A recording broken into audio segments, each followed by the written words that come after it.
There's only 4 positions left to go on the Player Power Ranking series, where I chart the top 10 players position by position, and I do it every 6 months to chart the rise and fall of the best players on earth. Who is the best player in the number 13 jersey? Widely regarded as the most difficult position to play from a defensive point of view, because, well, quite often defences will get sucked in, and the 13 is the one that has the space outside them and all the fast men running into holes, and they're the ones that have to decide whether to bite in, whether to stay out.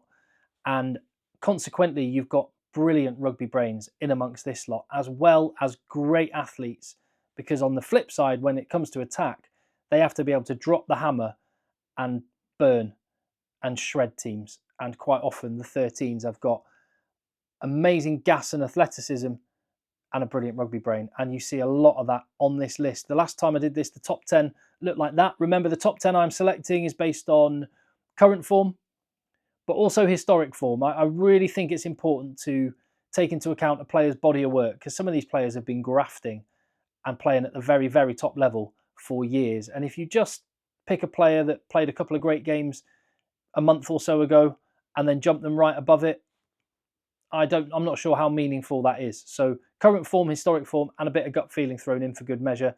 At number 10, I'd say a declining force, but still an absolute hero of a man, Waisea Nayacalevu, who is hanging on in the top 10 by virtue of his historic form. Think about the Rugby World Cup 2023. He was talismanic for Fiji as a leader, as a rugby player.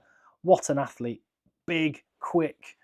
Hasn't really been at that level recently. He's moved to Sale Sharks, my local team here in Manchester, and not the player that we remember seeing at the World Cup only 18 months ago.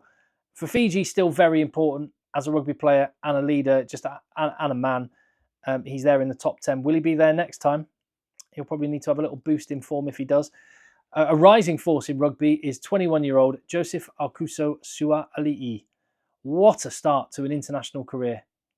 He's in the top 10. And again, this is exactly the sort of player I'm talking about when I say I don't want to be too heavily weighted to the games we've just watched. Because if I was doing that, then Suaalii would be right up the list. But then the list would change all the time. So he's got to earn it. But on first glance, rugby rock star right here. 6'5", rapid, great in the air. Israel Folau-esque, which is a high praise indeed.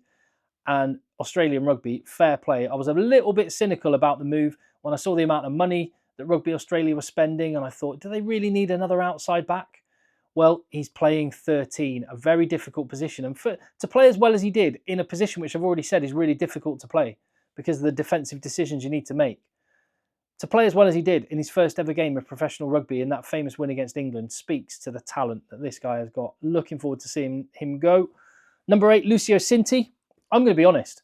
I wasn't ever really convinced by Lucio Cinti. He's won me over in 2024. He played a bit of rugby on the wing when he first appeared on the scene. He plays there still regularly for his club Saracens, and that's because he's rapid. But he's formed a brilliant partnership in the centre with Santiago Chocobares for Argentina, and that partnership, massive. They've got so many good players out wide, Carreras and Malia, Delgi and Iskro and more. But they needed that solid pair in the midfield to hold things together. And Chocobares and Cinti just have a nice balance with each other. I still think Cinti's got a bit of work to do on the defensive side of his game, but as an attacking force, dynamite. And he's been really, really good. He's at number 8 on the list. Number 7, staying exactly where he is, Lukhanyo Am. Now, in 2024, he hasn't played that much rugby for the Boks. So this is another player who is leaning heavily on his historic body of work. Let's not forget, former World Player of the Year, 2-time Rugby World Cup winner. Absolute amazing rugby player on his day. He hasn't quite been at the level he was pre-injury, but still incredibly good. And bearing in mind the talents that they've got in the Boks squad, and he's still getting game time, that speaks to how good he is. But with guys like Lorenzo Julius, Ethan Hooker coming through, what is the role of Lukhanyo Am going to be? Because it's quite interesting when you look at 2024. He started just the one game in the November series. That was against Scotland. He was on the bench against England and got about 10 minutes. In the Rugby Championship, he started 2 matches, both at 12. He's only actually started one game at 13 in 2024. And that was against Portugal, where, in fairness, because of Andre Esterhazen's red card early on, he had to play basically 12 and 13 and did a brilliant job at it. But I just wonder whether that speaks to where Rassie Erasmus sees him being used in the year ahead. Or maybe he's going to be back to really competing with Jesse Kriel and getting his fair share of game time at 13. It's going to be a really interesting one to watch. Lukhanyo Am, for now, stays where he is and is leapfrogged by Juan Ignacio Brex. They absolutely love him in Italy. Italian-born, plays for Italy. I mean, the cross between those two countries, millions of people are Italian that live in Argentina and vice versa. Nacho Brex is just one of the guys that's done that on the rugby field as well. Played every minute of every game in 2024. And I talked about this on the Inside Centre video, the number of brilliant partnerships which mean that both players in that pair of centres end up doing very well on this list because they both make each other look brilliant. And the balance, it's almost like, could be like a Hollywood buddy cop movie. You've got the old stager, Juan Ignacio Brex, been around the block a few times, and you've got and quite a hard, direct kind of player. And then you've got the young gunslinger, maverick, youngster, Tommaso Menoncello. It's just a lovely little balance there. And Italy are going to need Nacho Brex to stay fit and well for a few years yet, because I don't think there's an obvious replacement at this point, and they do need to find one. He's 32 years of age. Hopefully he's going to be around for a bit. Into the top 5, and Rieko Ioane is at 5. This guy's 27. I mean, he was a former World Breakthrough Player of the Year when he was a teenager, scoring tries for fun on the wing. For a while now, several years, he's been there in the outside centre channel, and I understand that from New Zealand's point of view. They've got so many amazing athletes. They just want to get them all on the field.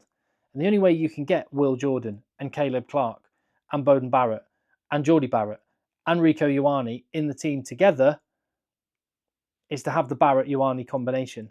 But it's not a classic pair. They're both players that, by this point, they've played more time in the centres at international level than anywhere else.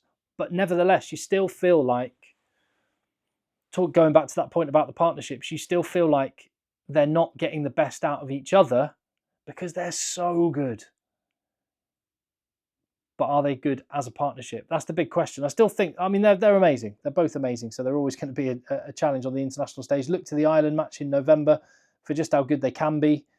Absolutely ruined the Ireland midfield, which are full of players who are, very well bedded in and proven partnerships at international level. So I might be talking rubbish. Gael Fickou at number 4. Can you believe he's only 30 years of age? He's been around forever.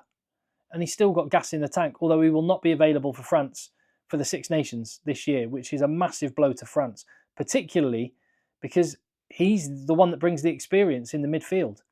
Jonathan Danty is not up to it anymore, and Danty and Fickou was a great partnership for years. Fickou was the guy that was kind of holding it together. Last Six Nations, when France had a bit of a hangover from the World Cup, weren't playing very well, didn't have Dupont in the team. He was the guy that was dragging the team up to his level. But he's not there this year. So either they're going to massively miss him and almost his value is going to be increased by the very fact he's not there, or one of these young guns, Nicolas Deportier, Emilien Gaiton being two of the most prominent, are going to step up and really show that there is life after Fickou. We're going to see. He's at number 4 for now.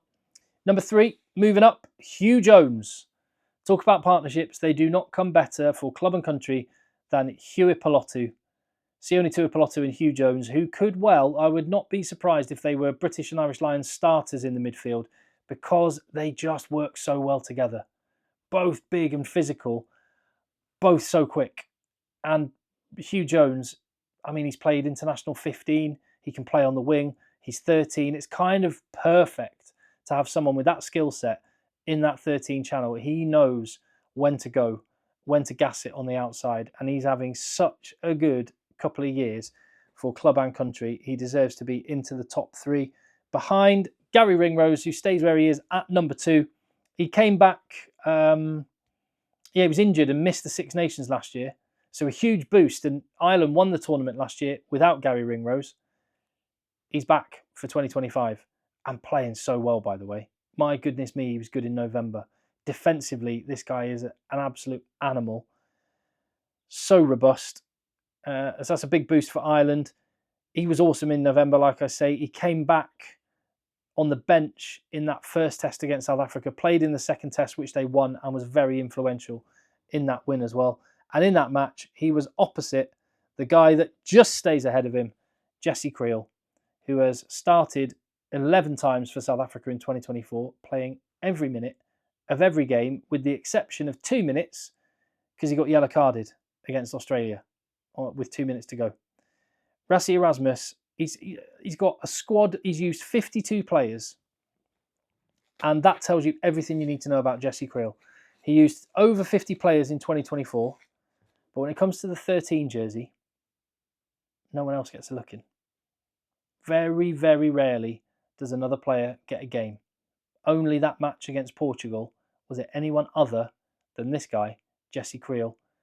Muscle tone of a chimp and just an elite outside centre. And I didn't think he had this level of performance in him. When Lukhanyo Am was injured, we all thought Jesse Kriel was a step down. He's proved to be every bit as good and could be staying in the number one spot for some time yet. We'll see. That battle between Jones, Ringrose and Kriel in 2025 is going to be a dynamite one to watch. Well, particularly with the British and Irish Lions, whichever one of Ringrose or Jones gets the nod in the 13 jersey for the British and Irish Lions could be threatening Jesse Kriel for the top spot. It's going to be good to watch. There's other players coming through as well. I mentioned those two young Frenchmen, but there are other players as well.